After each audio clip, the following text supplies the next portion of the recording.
Hey everyone, this is Blake with Whitetail Assessment. I'm pretty excited to announce that we've wrapped up the 12 Keys to Success series. Please don't be too hard on me. This is my first time doing some of this. Please don't be too hard on me because these are brief overviews of all the little rules that I apply as I enter into the woods. I use them whenever I'm scouting from a map. I use them whenever I'm scouting in the woods. I use them whenever I'm hunting. A bunch of the things you guys are probably already using. If you are, that's great. But there may be one or two things that you haven't considered at the, hey, this might be something new to you. It might increase your chances of an amazing encounter, and that's kind of what the purpose of this is. It's not to be insulting. These are just the steps that I go through, have been going through for years. And there's a lot of people who might restructure the order of them, and that's cool. The purpose is just to give you a brief overview of a bunch of things and thoughts that are going on in my head and Drew's head as we're scouting and hunting. Like I said, it's a very brief overview. If demand warrants it, we may do a deep dive into some of these things and explain them pretty in depth. If people want it, I don't have a problem with it. If you make a comment, I could forward you some information. I have tons of this kind of stuff that I'm constantly digging into. But take a look at it, like, subscribe, make some comments, and happy hunting. Hey, this is Blake with Whitetail Assessments. Over the years, we've had new and old hunters alike ask a lot of questions about how to get into hunting or how to become a better hunter. We've come up with a series of answers to some of these questions. We're going to call them the keys to success. The first key to success is remembering survivability. Everything a deer does from the moment it's born to the moment it dies is simply try to survive. This is the reason that fawns are born practically scent-free. It's a predatory response that's been developed over generations and generations of deer to increase survivability. This is the reason that during the heat of the rut, when the bucks seem like they've dropped their guard and they're running crazy, they're not. They're just trying to survive. They haven't dropped their guard. They're simply doing what they're supposed to do, which is to get out and spread their genetics. This is the reason that this time of the year, August the 1st, that you're going to find deer more often located in the low-lying areas because it's cooler and they have better access to water. It's also the reason that during the peak of the hunting season, you find the deer typically move or migrate into thicker places that's inaccessible to humans. They're just trying to survive.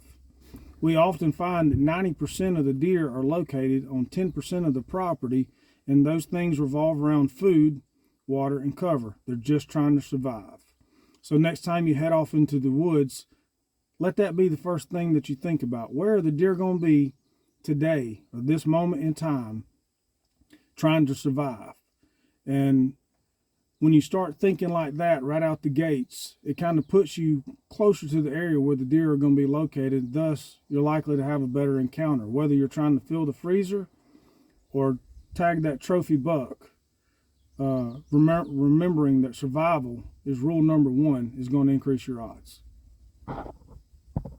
Hey everybody, it's Blake here with Whitetail Assessment.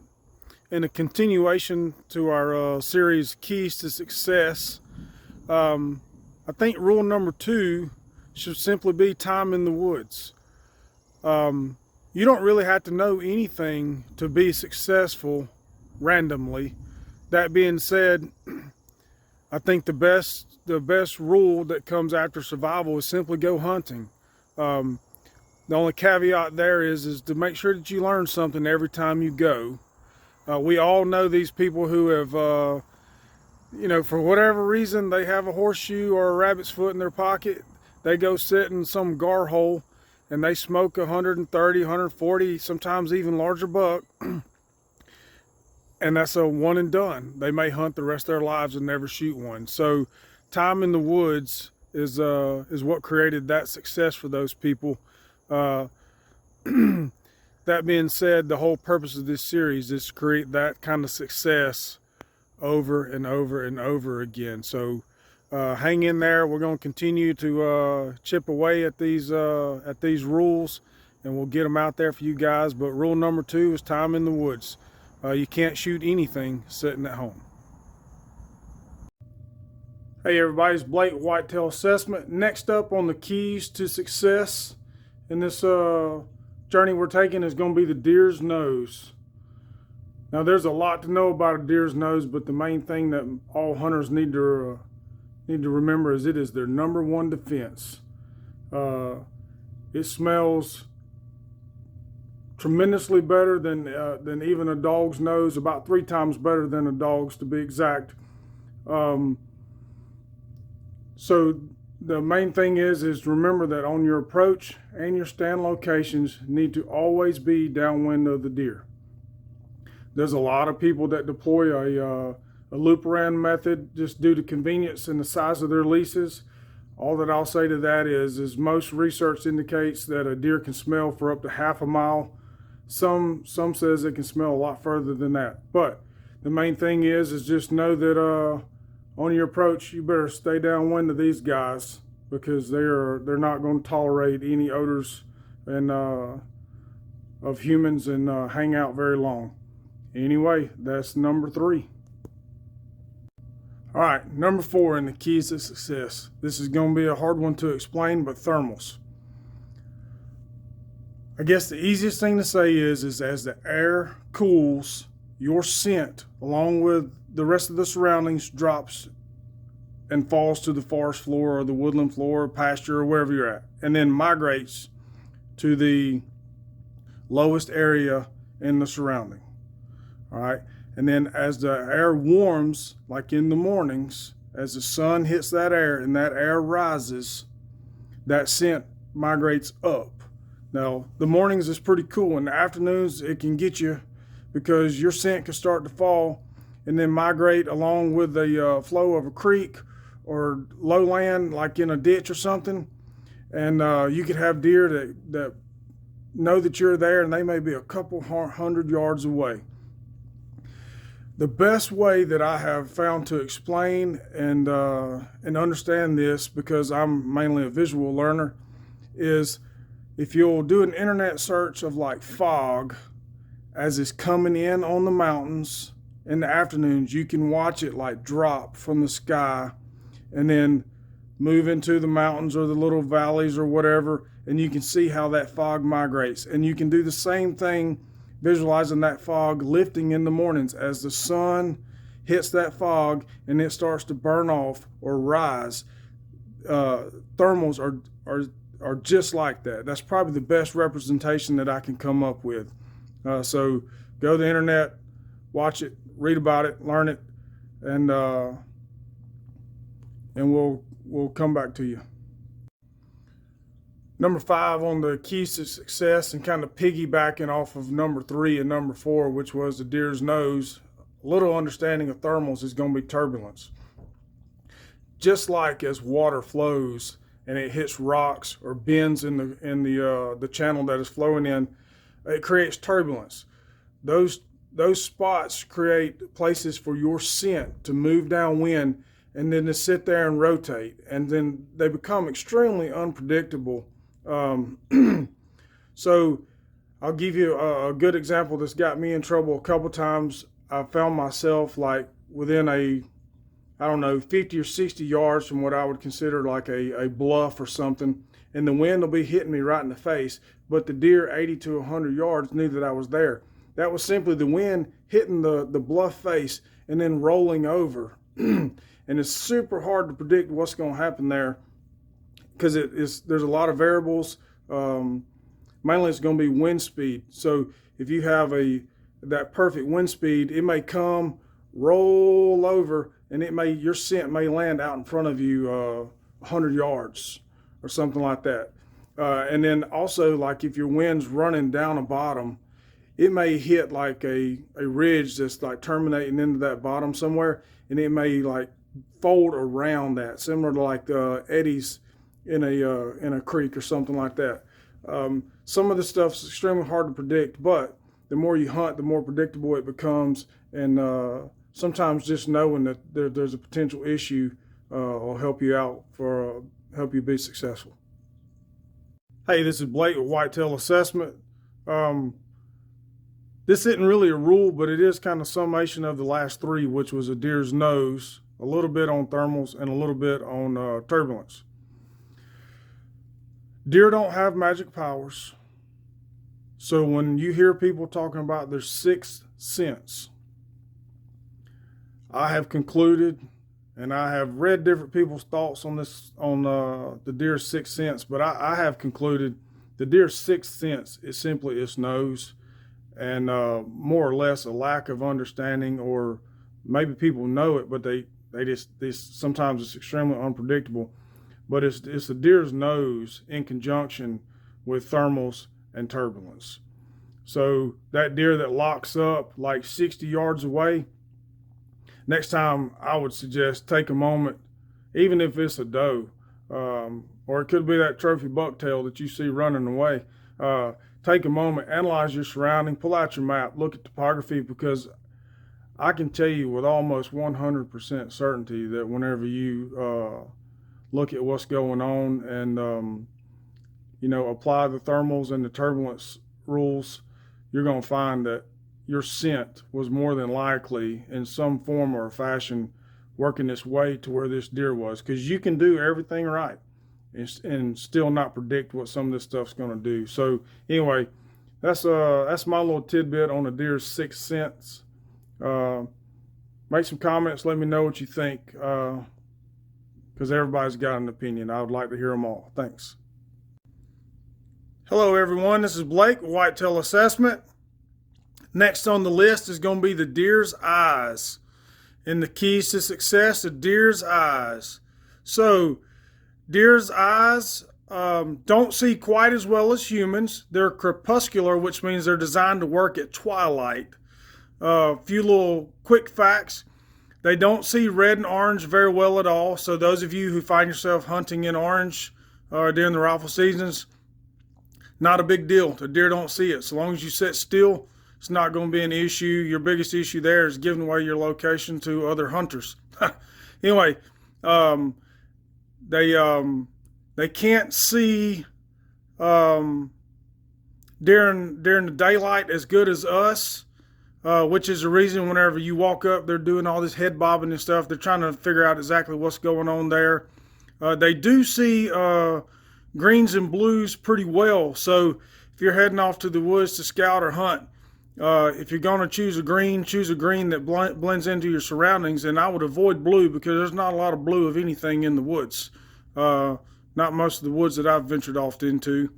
But so deer's eyes, there's a lot to know there. I would encourage you to do some more research, but that's a quick synopsis. And just remember that when you're coming and going, just try to use terrain, topography, grass, ditches, these sort of things to come in and out of your stand downwind and out of sight. Hey everybody, this is Blake with Whitetail Assessment. Next up on the keys to success are the deer's ears. Let's see. The main thing to know about the deer's ears is they hear the lower and upper frequency better than humans. So whenever you think you're being quiet, that slightest little snap of a twig or something like that, they're likely to hear it. I will say one disadvantage that they have is the size of their ears. I have found that on windy days, deer don't hear quite as well. I attribute that to a bunch of things. Rustling leaves, there's a lot going on, but in my mind, that's not enough. I think it's similar to us driving down the road with the windows down and the air's just blowing through them big old ears, and it pretty much takes them out of the listening game unless you're making a show enough a lot of racket. But they can rotate independently and pick out multiple sounds from multiple different directions. And I think a lot of people know to stay downwind. They know to stay out of sight. But I've heard people on public land and on my leases, on the rangers, or just walking the roads, and they're making all kinds of sound. And I'm like, guys, you're coming in the right way. You're doing some of the right things, but you're not putting it all together. You're neglecting one thing, and one thing can make or break it. So anyway, That's number 7. We got some more to come. Hang in there and check out these big old ears. Hey, it's Blake, Whitetail Assessment. Next up on the keys to success list is Topo, reading topo maps. So I don't have enough time to dig off into this. So I'm going to keep this very generalized for the people who want to critique me, knock yourself out. But on a topo map, there's lines, a whole bunch of lines. The closer the lines are together, the steeper the change in elevation. Depending on your perspective, you could be in a creek bottom and looking at your map and be like, hey, I want to go over here. Well, look at your topo map. If the lines in between you and where you're trying to get are super close together and you're in a creek bottom, that means you're fixing to encounter a really, really steep bluff. If you're on a high spot and you're like, hey, I want to get down into that bottom, and the lines between you and where you're trying to get are super, super close, that means that you're fixing to find yourself having to navigate like a really steep drop off. So, you know, depending on where your deer are, if you've done your research, you know, you may want to navigate those lines carefully. But I say again, this is super, super generic. It's meant to be like an introduction to give you a starting point. Most of these lines somewhere on those maps will have numbers. Depending on where you're at, those numbers may be real high, they may be real small. But anyway, just find those numbers and they'll give you like an elevation. So the higher numbers, that's feet above sea level. And so you'll know that the higher numbers are your high point, and then you can work your way down or start at your creek bottoms and say, hey, it's 540, and know that on top of that hill over there is 1100. That's a pretty solid transition. You should avoid that bluff.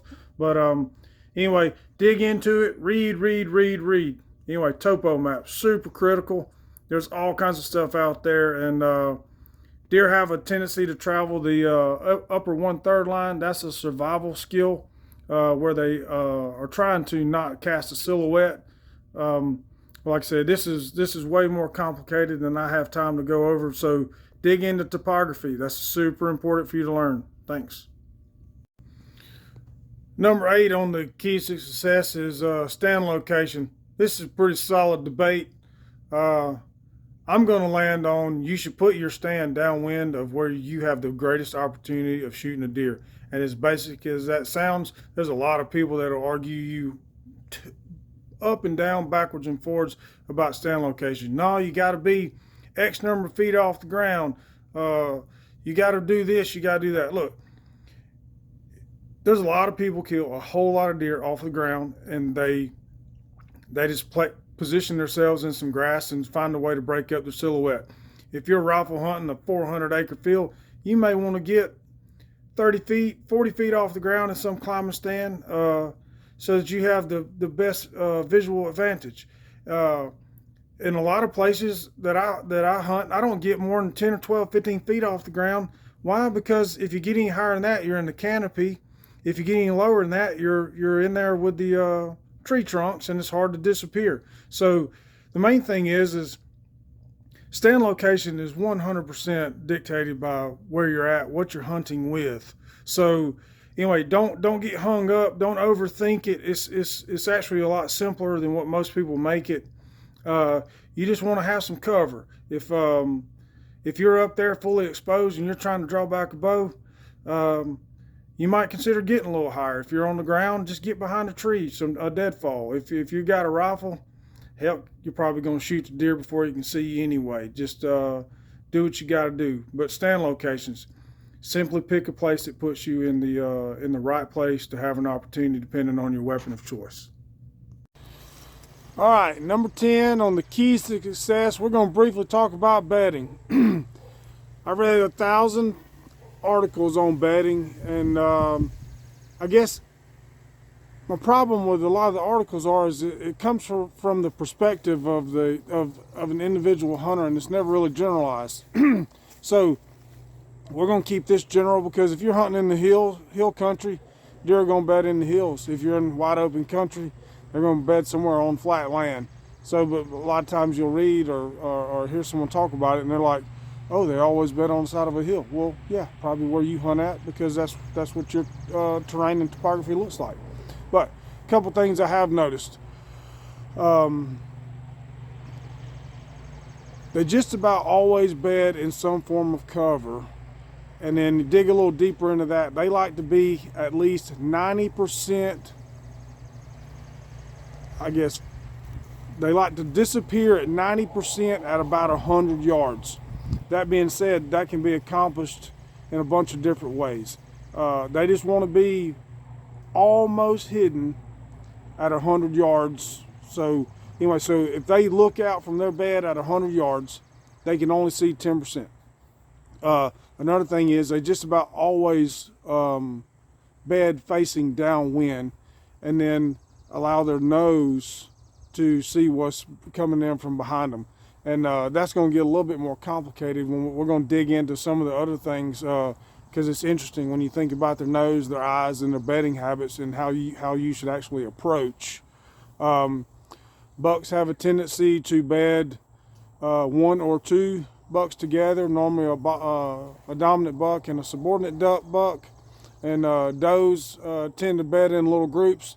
What I've always thought was super interesting about their groups of does is when they bed, and there's a post in our channel, if you can see it on there, but they'll all face different directions.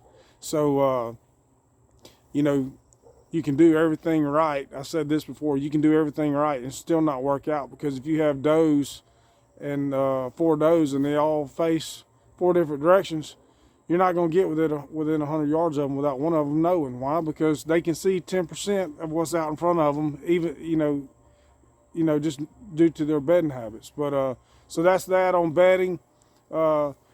Specific bedding is going to have to do with your specific place you're hunting. Anyway, keep digging. All right, next up on the list and the key to success, we're going to talk quickly about apparel. Because if you're not wearing the right apparel, you may turn into a stink bomb in the woods, or you may find yourself so cold you can't even function properly. So I like the moisture wicking spandex type stuff up against my skin at all times of the season. It's a preference thing. When it starts to chill off a little bit, I'll go the moisture wicking spandex with 150 weight wool up against it. I just like the spandex on my skin better than I do the wool. That's a preference thing, so I'm sure there's somebody who will argue me tooth and nail the other way and tell me what I'm supposed to feel. Anyway, everything that I buy, all the outside layers have to have both wind resistance and moisture resistance, because you may be walking in the woods on a heavy dew morning, and if your pants don't have some sort of moisture resistance to them, you're going to be soaking wet from the knees down. That's no fun. And then as it starts getting colder, you just start putting a couple little layers. I'm multiple thin layers. I really don't like packing in some of this super heavy stuff that everybody's kind of marketing right now, not to mention some of that stuff is expensive as rip. And I can tell you, it's probably not a day in my future whenever I'm gonna go spend $2,000 on a jacket and a pair of bibs. But you can buy wool socks. That was a game changer to me 20 years ago. Whenever we figured out something about those things, I think it was a secret in the hunting community. But once I figured it out, that's a huge deal. And I always take 2 or 3 pair of gloves. Drew makes fun of me because I'm a glove guy, but if I'll walk in, I'll hang my set with a pair of gloves. They get ruined and wet. They may get these hitchhikers on them, this sort of stuff. Once I get finished doing the getting everything put together and I get settled in, I'll swap out gloves so I have a fresh set of gloves. And throughout the hunt, especially if you're touching some things that are damp, I may swap them out again. But anyway, that's my little tidbit on that, and make some comments. I'm curious what everybody else does. All right, the last thing we're going to talk about on the keys to success is it's an interesting one, and most of this kind of revolves around public land. This whole thing was kind of geared. These are things that I had to teach and learn when we were hunting on public land, but of course you should use every one of them on your private places too. But go deep or stay close to the truck.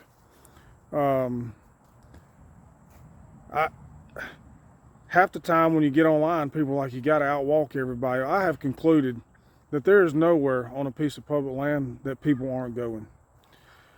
The best case scenario that Drew and I have found is you do an over under on whether somebody's been there 5 times this week or 10 times this week. If it's 5 times this week, you can go there. If it's 10 times this week, you should probably avoid it.